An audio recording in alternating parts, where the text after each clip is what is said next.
মাত্ৰ এটা শব্দ কৈয়ে গোটেই বিষয়টো শেষ কৰিব পাৰিলেহেঁতেন দেশৰ মাননীয় শিক্ষামন্ত্ৰী ধৰ্মেন্দ্ৰ প্ৰধান ডাঙৰীয়াই, কিন্তু তেওঁ নকলে।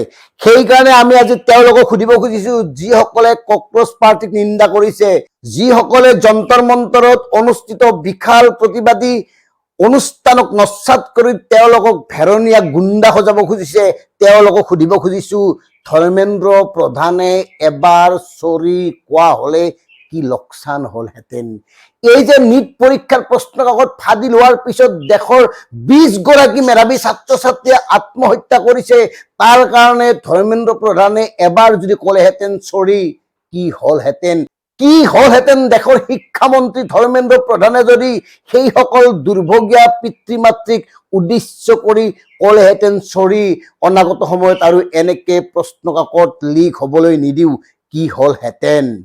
এই যে দিল্লীৰ প্ৰতিবাদকাৰী ছাত্ৰ ছাত্ৰী সকলৰ ওপৰত আৰক্ষী জঁপিয়াই পৰিছে, নিৰ্দয় নিৰ্মমভাৱে অত্যাচাৰ কৰিছে, আৰু যে একাংশই খুব ফূৰ্তি কৰিছে, তেওঁলোকক সুধিছো, দেশৰ মাননীয় শিক্ষামন্ত্ৰীয়ে এই শব্দটো কিয় ক'ব নোৱাৰিলে?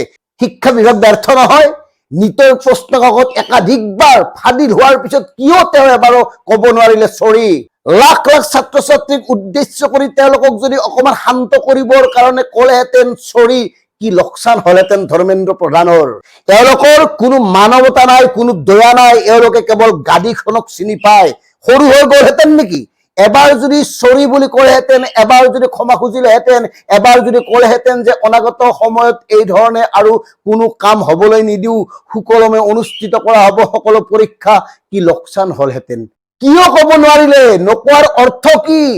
এই যে বিৰাট উৎসাহ প্ৰকাশ কৰিছে একাংশ সংবাদ মাধ্যম, সাংবাদিক, লেখক, বুদ্ধিজীৱী বুলি নিজকে ভবা একাংশ লোকে যি ধৰণে তুচ্ছ তাচ্ছিল্য কৰিছে, যি ধৰণে তেওঁলোকে আনন্দ প্ৰকাশ কৰিছে কক্ৰচ জনতা পাৰ্টিৰ ওপৰত হোৱা নিৰ্বিচাৰ আক্ৰমণত, তেওঁলোকক সুধিছো, কি লোকচান হলহেঁতেন যদি দেশৰ শিক্ষামন্ত্ৰী ধৰ্মেন্দ্ৰ প্ৰধানে এবাৰ ক'লেহেঁতেন মোৰ দেশৰ ছাত্ৰ ছাত্ৰীসকলক উদ্দেশ্যি যে চৰি আৰু এই ভুল নহয়, কি লোকচান হলহেঁতেন?